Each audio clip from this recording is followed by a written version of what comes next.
thedailymass.com. Experience the Roman Catholic Mass from historic St. Louis Cathedral every day on thedailymass.com. His love, anywhere in the world.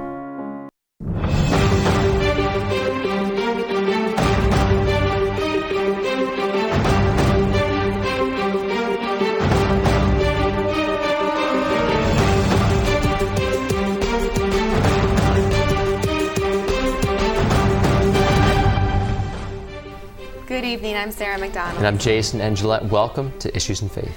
Well, we have two events that we've discussed previously on the show that have registration deadlines coming up we want to remind our viewers about. Yes, indeed. The first is the Family That Prays retreat. Yes, we have the Family That Prays retreat. It's a retreat designed for married couples and their teens. It's going to be at St. Joseph Abbey. The Christian Life Center will be the place where the parents will go. And then Camp Abbey on the same grounds as St. Joseph Seminary. They'll be over at Camp Abbey, the teens will be. And then on Sunday, we come together and we'll have the Archbishop there. And it's going to be just an amazing opportunity. Very good. And just as a reminder, because we've had questions, that is the Saturday of the LSU Alabama game. You will be having a joint viewing party. Yeah, we'll have an opportunity for everybody to thoroughly to enjoy and watch the game. LSU Tigers, Lord willing, beat the Tide. So I'll vote that way. I'll vote that way.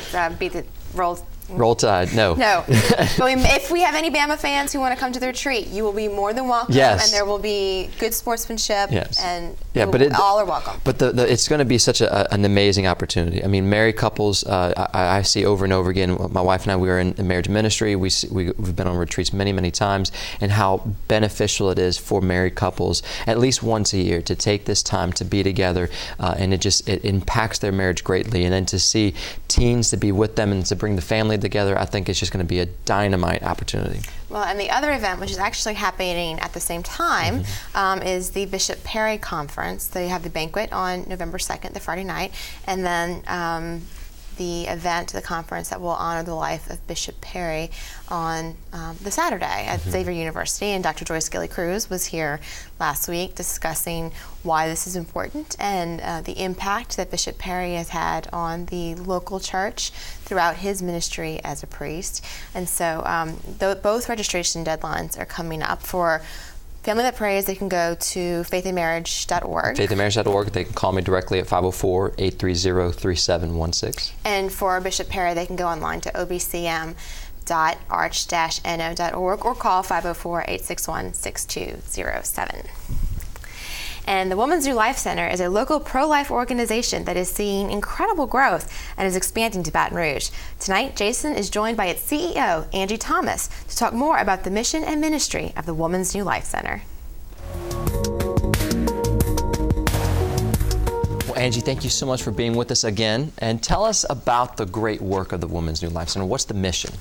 Our mission is to promote the sanctity of life and the sacredness of sexuality. We do that through professional counseling services that reach out to women in unplanned pregnancies. We also reach out to women who are post-abortive, women and men, families who are post-abortive with our professional counseling. We also offer medical services, and we offer instruction in the Creighton model through Hope Fertility Care Center. Fantastic. So the services that y'all provide, what kind of an impact have you seen it take place into the people that come through the doors? It's so profound. It's such a gift to be in this ministry. We talk about that every day with our counselors and our medical professionals. We see life change. It's not just about the life saved, although we all know the importance of that. I mean, we're literally saving lives. But so important in that is to help these mothers learn to love their babies, and fathers learn to love their babies and learn to be a family, and just promote how much of a gift life is. And so through our unique blend of services, we're really able to see life change. Fantastic. Well, tell us about the significance of the location in Metairie. Yes, that was quite strategic. Yes. We are located directly next door to an abortion provider, really one of the bigger abortion providers in the region. Wow. And what we've seen through the life of our ministry is being directly next door to an abortion clinic uniquely enables us to reach out to the women who are actually walking into an abortion. It's very interesting to see the women who come to us, even though their intent is to go into the abortion clinic, yet they see our sign, or they see the wonderful sidewalk counselors who are standing on the sidewalk praying for them, and maybe a sidewalk counselor says, go in there instead, they have free services. So it's just amazing to be able to reach those women as they walk into the abortion, and it just shows that women don't want abortion. They're still looking for a way out even as they walk into that choice. What they really want to choose is life, but they don't have the support, and so that's where those services come in.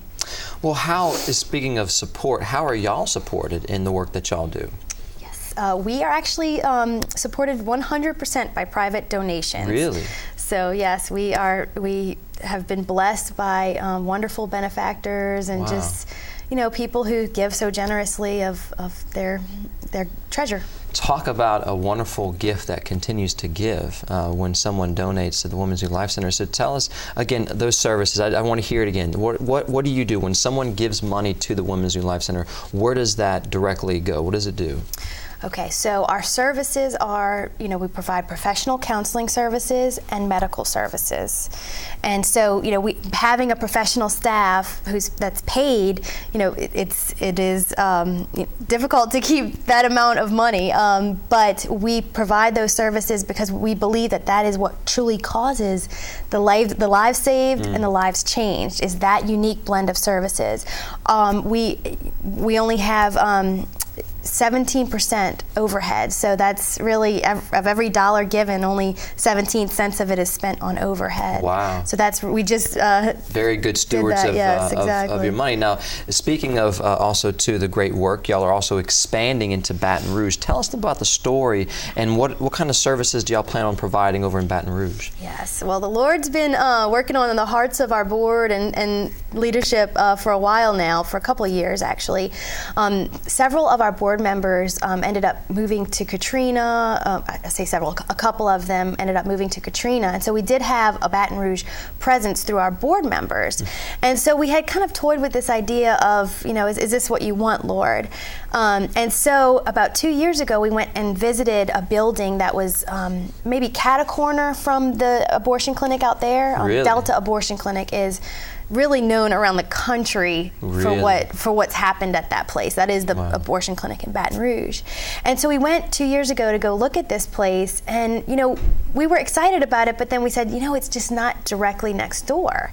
And I left that meeting, and I drove past the abortion clinic, and I said a prayer, and I said, Lord, if you want us here, just make that path clear for us, and just help us to realize what your will is for this. As I opened my eyes from that prayer, I saw this precious little cottage that was directly next door to the abortion clinic. Wow. I said, well, Lord, it seems like that would be a good place to be. About maybe 6 months later, I received a phone call that place could possibly be going up for rent. Wow. And so through divine connections, we end up talking with the owner of that building, and our board went to go visit the building. And when we walked in, it was perfect. It wouldn't have needed a single thing done to it. There's this perfect room for a chapel with a window that overlooks the abortion clinic parking lot, just like we have in Mataree. That's right. Perfect room for the medical and for counseling. Yes. It was just phenomenal. And I'll share that as we were there, we were kind of walking around the exterior of the building, and the Delta Abortion Clinic parking lot was overflowing. I mean, there were cars, every parking spot was full, and there were cars even parked, on the street and in adjacent parking lots. And I remember feeling like that feeling of despair when you think about abortion, and what we provide is hope. Yes. And so when you look at Ridge Lake Abortion Facility called Causeway Medical Clinic, but then you see right next door is Women's New Life Center, there's that hope. Yeah. Well, in Baton Rouge, it felt like there was no hope. There was no hope, right? Yeah. And we see this woman walk into the Delta Abortion Facility, and she had to be at least 6 months pregnant. And I just remember thinking, we have to be here. Yeah. That woman is walking in and she doesn't see a sign that says there is hope. Right, We need to put that sign up. Yeah, not to judge, not to condemn, but to save and to rescue and to bring hope. Absolutely. And now we're running out of time, but there's a great event coming up, the Fade O'Do, right? Fade And O'Do, what's the date of it? November 2nd. November it's a Friday 2nd. evening. Amazing fundraiser, gifts out the wazoo. There's all yes. kind of auction items, food galore.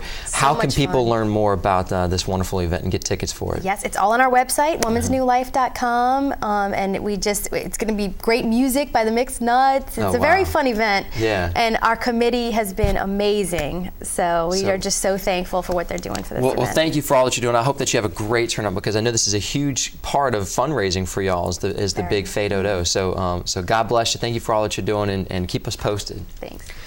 Again, to learn more about the work of the Women's New Life Center, you can go online, or you can also get involved by learning more information at the website at womensnewlife.com, or call 504-496-0212, where you can purchase tickets for the upcoming Fade O'Do.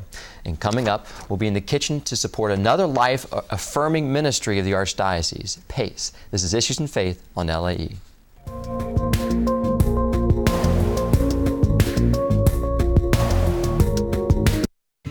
The grief and loss resulting from an abortion can be overwhelming. Many women and men need a safe place to heal. The Woman's New Life Center is that place. We treat each woman and man with the utmost respect and dignity. We offer individual counseling and referrals to post-abortion retreats that offer a psychological and spiritual approach to healing. Call 504-831-3117 or visit womensnewlife.com.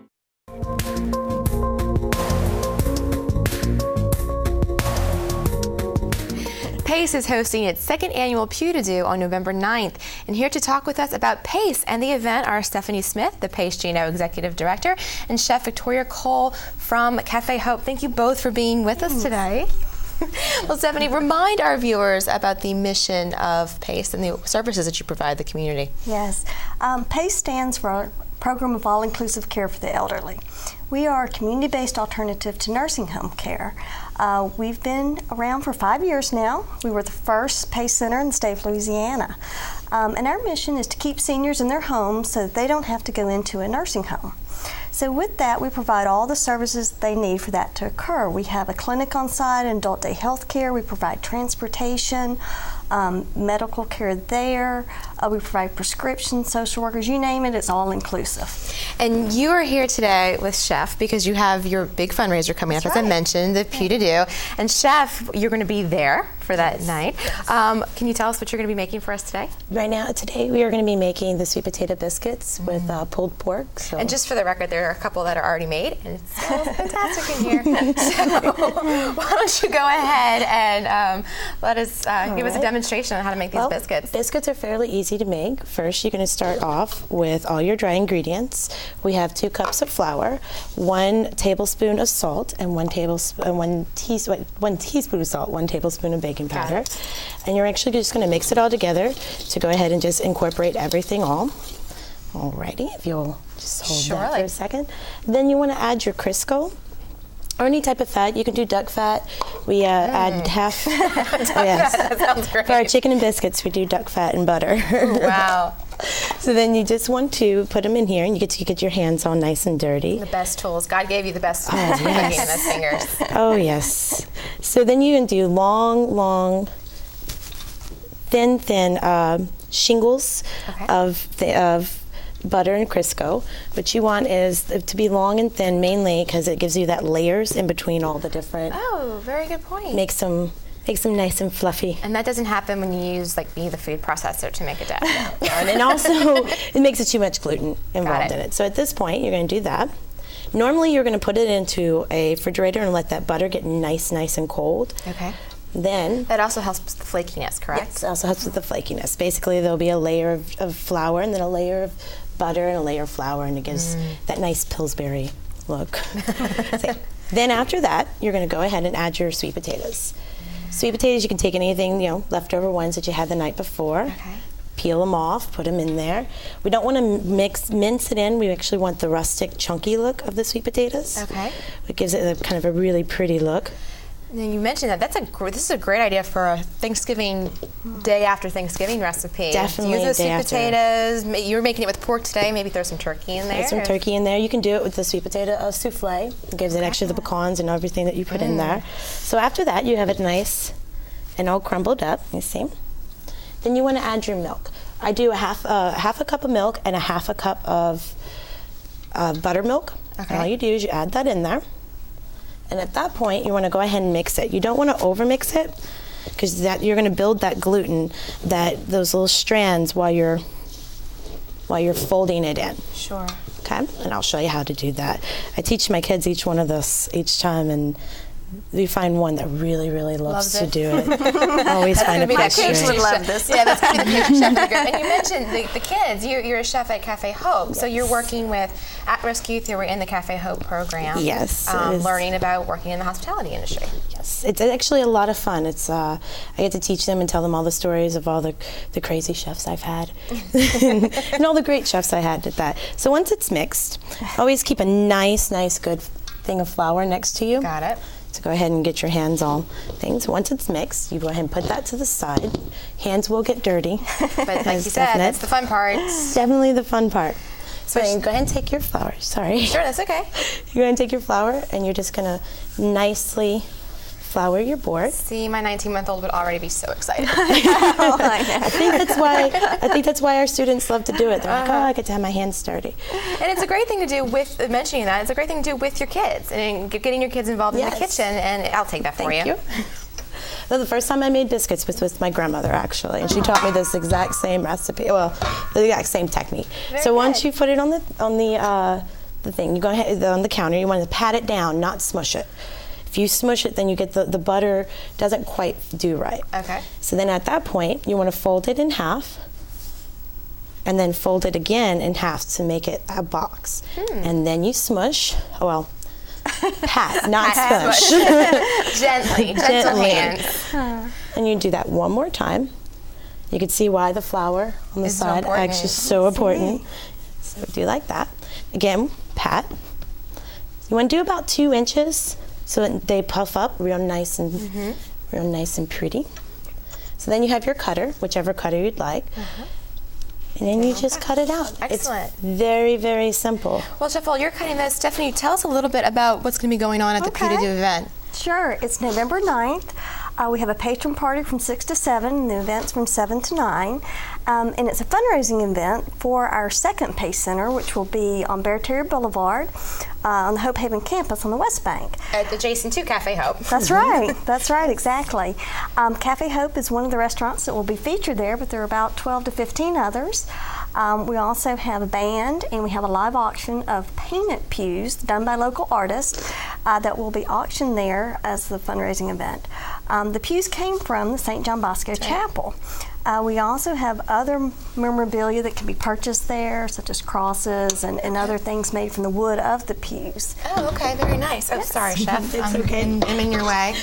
We're going to get those hands a little bit cleaner. But no, it is very interesting. Also, both organizations, Cafe Hope and PACE, are affiliated ministries of Catholic Charities. That's correct. And have the full support of Archbishop Amen in the work that you do. It's very life-affirming for you to be working with young people who are looking for that journey in life, looking for that path in life, and you are taking care of the elderly as they've come to the end of their journeys, as they've taken care of so many of their children and grandchildren and neighbors. You are there for them at this point. That's right. Very good. Well, where are we going to go from here, Chef? So at this point, you're going to go ahead and put these on a sheet tray. And what I'll do, if you'll hand me the sheet tray with the biscuits already on there, I'll switch them out. Normally, I could go ahead and do this. Take one of these for you and make it give you a little bit more room. So after you have your biscuits, these are already cooked off. Okay. You're just going to go ahead and put these on here. And the key to biscuits, I think, to give it that nice golden look is always, and you can tell the different layers of the sweet potato. Yes, I'm seeing that already. That's wonderful. So beautiful. And everyone, you bring them to a party or you have a nice breakfast. Everyone thinks they're just amazed by it. Right. I always brush my biscuits with a little buttermilk. Gives it a little bit extra moisture as they're cooking. See, that would. I usually use butter, but the buttermilk will definitely give it that extra added moisture and Yes, and it also gives it a nice little gloss to it as well. Okay. So we're just going to cook at my pop. house. Oh, yes. Please. Okay. And then we're actually going to pull, go ahead and pull, Stephanie, that you had a finished one. A finished one here, and I'll go ahead and, if you hand me the other plate, I'll go ahead and show you how we did this. Okay. This is our pulled pork slider that is on our appetizer portion of our menu. And it's one of the things that comes, one of our kids' dishes our students make. It's basic, very simple. Once you've cooked them off, you take a butter knife or a bread knife, go ahead and slice it in half. And we have with us, we have some of our cane vinegar, our cane butter, just Steen's butter, Steen's syrup and butter mixed together. It goes perfect with sweet potatoes. It goes perfect with sweet potatoes and pork. You can't beat it. So if you'll hand me some of the pork that we have. Sure, and it's cooled down. You warmed us already. You warmed it before we came on air. And it's actually really, really good. We teach our kids, we teach our students also how to cure the pork and cook it for 8 hours and everything like that. And they love it. Good deal. So then we top it off, so it's nice and pretty.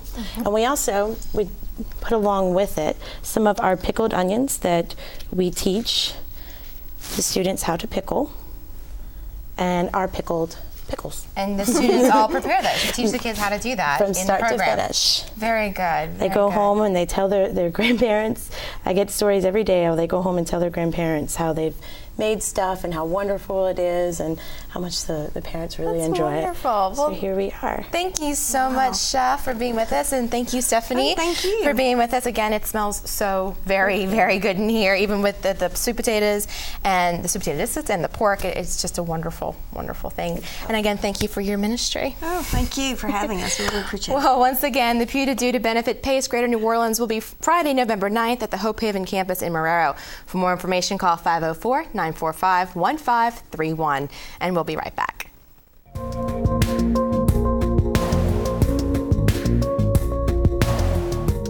The science of learning is an imperfect one, but Louisiana Catholic schools have consistently instituted a formula for success.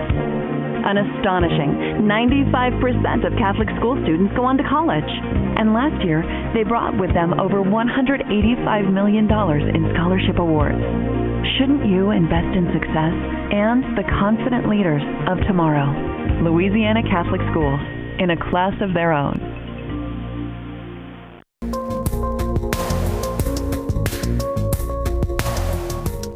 In celebrating its centennial, Loyola University is offering a series of special guest lectures and performers. Archbishop Amen led the way in this series, joining the presidents of Loyola, Xavier, and Our Lady of Holy Cross to talk about the present and future of Catholic education. Janet Gross has the story. It was a stage crowded with knowledge and wisdom. And that was also the reason they were here, to talk about knowledge and wisdom in Catholic education.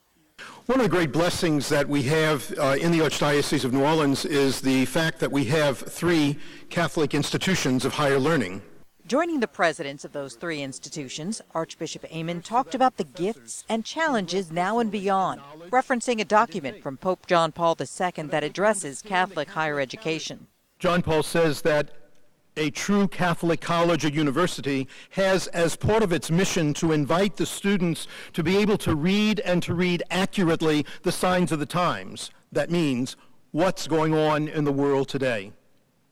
And to be able to interpret what's going on in the world today, to be able to interpret that in light of the gospel, the values of Jesus and what he stood for. A Catholic education, he says, should pass along truth and wisdom, but also always point to the one who is the way, the truth, and the life.